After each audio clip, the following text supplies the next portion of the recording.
ওকে, so finally আমি সাকিব খানের প্রিয়তমা সিনেমাটা দেখলাম। জানি সিনেমাটা রিলিজ করে অলরেডি 4 মাস হয়ে গেছে এবং যবে বাংলাদেশে সিনেমাটা রিলিজ করেছিল তার 1 মাস পরে আমাদের এখানে রিলিজ করেছিল, সেটাও কলকাতায়। বাট আমি যেখানে থাকি সেখানে প্রিয়তমা সিনেমাটা রিলিজ করেছিল না, তো সেটার জন্য আমার এইখান থেকে কলকাতায় গিয়ে সিনেমাটা দেখার জন্য সেই সময় আমার সুযোগটা হয়ে উঠেছিল না।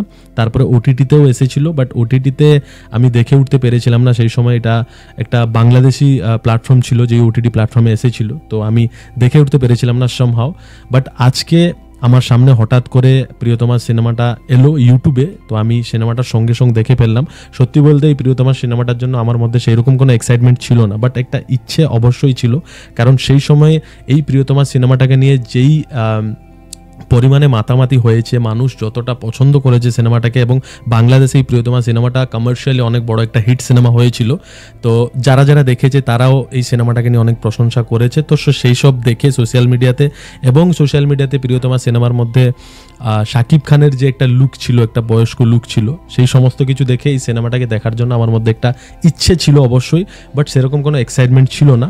বাট যাই হোক, আজকে আমি প্রিয়তমা সিনেমাটা দেখলাম, তো আমার কাছে সিনেমাটা কেমন লেগেছে সেটাকে নিয়ে বেসিক্যালি এই ভিডিওতে আপনাদের সাথে একটু আলোচনা করব। আচ্ছা, প্রথমেই যদি আমি সিনেমাটার মধ্যে শাকিব খানের এন্ট্রি যেইভাবে হয়েছে সেই ব্যাপারটাকে নিয়ে কথা বলি, যেই অ্যাপ্রোচে এন্ট্রিটা হয়েছে, হিরোর এন্ট্রিটা যেভাবে হয়েছে, মানে ফাইট চলছে, গুন্ডাদেরকে মেরে ফাইট করে এন্ট্রি করছে এবং তারপরে ফাইট শেষ হওয়ার পরেই একটা গান চলে আসছে। এই যে অ্যাপ্রোচটা রাখা হয়েছে হিরোর এখানে এন্ট্রির, প্রথমত এই অ্যাপ্রোচটাই দেখতে গেলে কিন্তু অনেক পুরনো ফরম্যাটের, মানে ওই 10-15 বছর আগে আমরা যেই ধরনের বাংলা সিনেমা দেখতাম সেই সিনেমাগুলোতে হিরোর অ্যাপ্রোচটা এইরকম হতো। কিন্তু তার মানে কি এখনের সিনেমাগুলোর মধ্যে হিরোর এন্ট্রিতে এইরকম অ্যাপ্রোচ ইউজ করা হয় না? মানে যেহেতু প্রিয়তমা সিনেমাটা 2023-এ রিলিজ করেছে, তো 2023 আর 24টাকে যদি আমি ধরি, আজকের সময় দাঁড়িয়ে যেরকম সিনেমা সব আমরা দেখতে পাই আশেপাশে, সো সেই সমস্ত সিনেমাগুলোর মধ্যে কি কোনো সিনেমার মধ্যে হিরোর এন্ট্রিটাতে এইরকম অ্যাপ্রোচ ইউজ করা হয় না?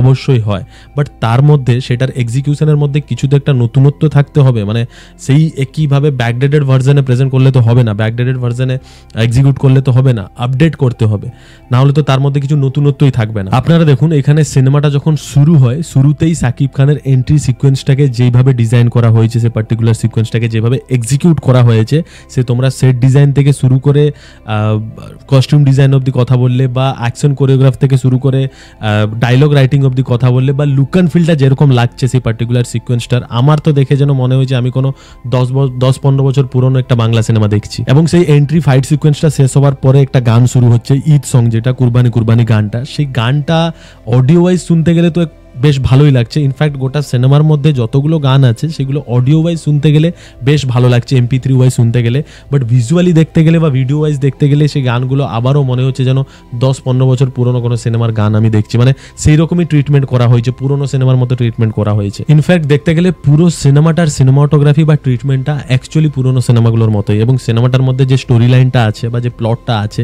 যে গল্পটা আছে, সেটার মধ্যেও কিন্তু কিছু নতুনত্ব নেই। এবং এখানে গল্পটাকে নিয়ে আমি বেশি কিছু এক্সপ্লেন করবো না, গল্পটাকে নিয়ে আমি বেশি কথা বলবো না, কারণ অলরেডি সিনেমাটা রিলিজ করে এতদিন হয়ে গেছে, তো অনেকেই দেখে ফেলেছে। তো গল্পটাকে নিয়ে বেশি কথা না বলে আমি গল্পটার ব্যাপারে শুধু এইটুকু বলবো, এই সিনেমার যে গল্পটা আছে সেটাকে এখানে যেভাবে এক্সিকিউট করা হয়েছে, যেরকম টেকনিক্যালিটিস ইউজ করে এক্সিকিউট করার চেষ্টা করা হয়েছে, বা গল্পটার মধ্যে যে ইমোশনগুলো আছে সেই ইমোশনগুলোকে যেভাবে এখানে এক্সিকিউট করা হয়েছে, ইভেন মিউজিকের কাজ যেরকমভাবে হয়েছে থ্রু আউট দ্য সিনেমা, সব কিছু কেমন যেন আজকের সময়ের সিনেমার মতো একটা ভাইব প্রোভাইড করতে পারেনি। এবং সিনেমার যে স্ক্রিন প্লেটা রয়েছে, মানে স্ক্রিন প্লেটার মধ্যে একটা জার্কিং ফিল হচ্ছে সিনেমাটা দেখার সময়, মানে একটা সিনের পরে আরেকটা সিন যখন জাম্প করে করে যাচ্ছে, এত হঠাৎ করে যাচ্ছে, মানে একটা সিন শেষ হলো আরেকটা সিন ঢুকে গেল, একটা সিন শেষ হলো আরেকটা সিন ঢুকে গেল, এইরকম ভাবে যে জাম্প করে করে গেছে, সেগুলো স্মুথ নয়।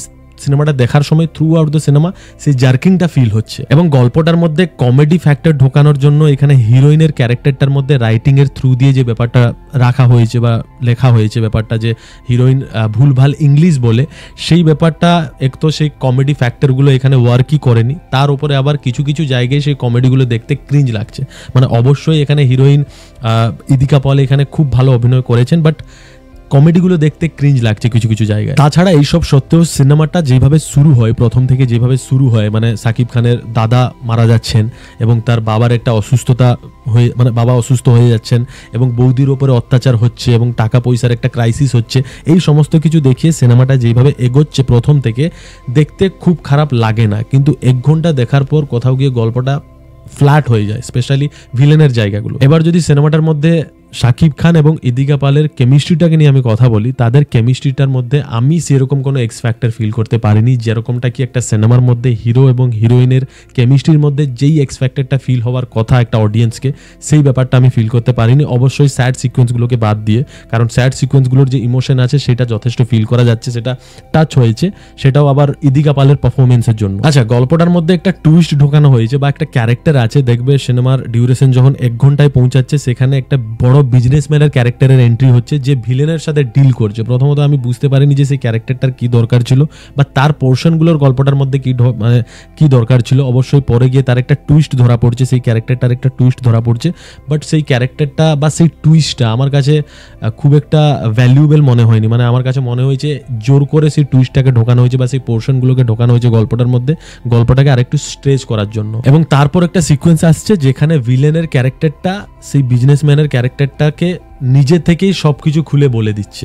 তাদের মধ্যে একটা ইন্টারাকশন হচ্ছে, সেখানে সে নিজে থেকেই সবকিছু বলে দিচ্ছে যে হ্যাঁ আমি সাকিব খানের দাদাকে মেরেছিলাম, এইভাবে মেরেছিলাম, সবকিছু নিজে থেকেই বলে দিচ্ছে খুলে।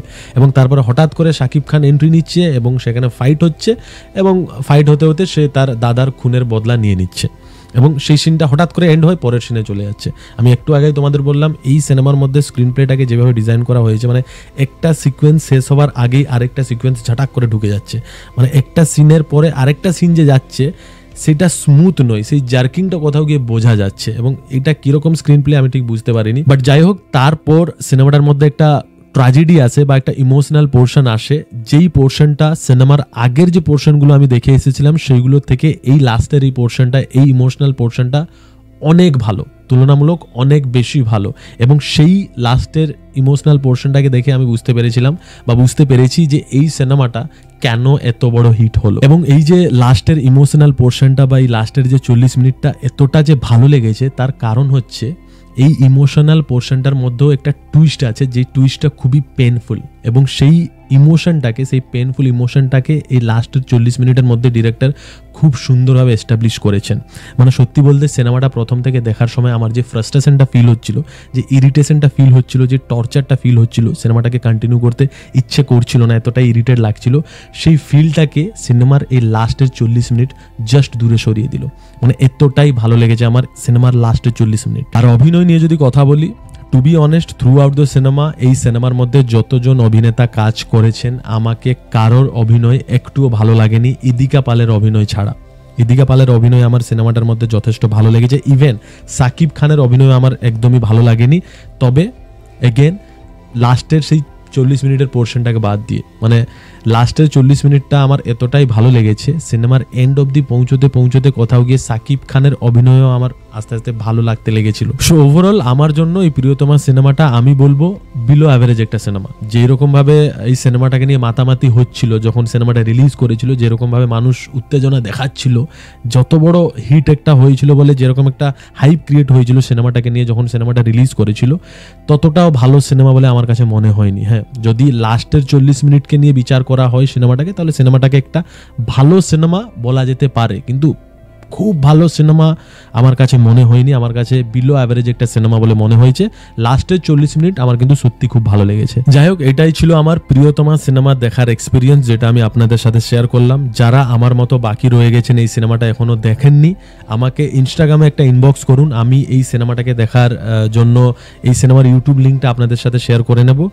আমার ইনস্টাগ্রাম অ্যাকাউন্টের লিঙ্ক ডিসক্রিপশন বক্সে আছে। আর যারা এই সিনেমাটা অলরেডি দেখে ফেলেছেন অবশ্যই কমেন্ট করে জানান যে আপনাদের এই সিনেমাটা কেমন লেগেছে। আর সাকিব খানের ফ্যান্সরা কমেন্ট বক্সে এসে গালাগাল করার দরকার নেই, কারণ দেখুন একটা সিনেমা কারোর ভালো লাগবে কারোর খারাপ লাগবে সেটা সেই পার্টিকুলার মানুষের ইন্ডিভিজুয়াল পার্সপেক্টিভ। কোন একটা ভালো সিনেমা কারোর খারাপ লাগতেই পারে, কোন একটা খারাপ সিনেমা কারোর ভালো লাগতেই পারে, সেটা যেই মানুষটা দেখছে তার ইন্ডিভিজুয়াল পার্সপেক্টিভ। সো কমেন্ট বক্সে এসে গালাগাল করার কোনো দরকার নেই। Anyway, that's all for this video. I am Bishal, you are watching unenough. See you in the next video. Till then take care, bye bye, signing out.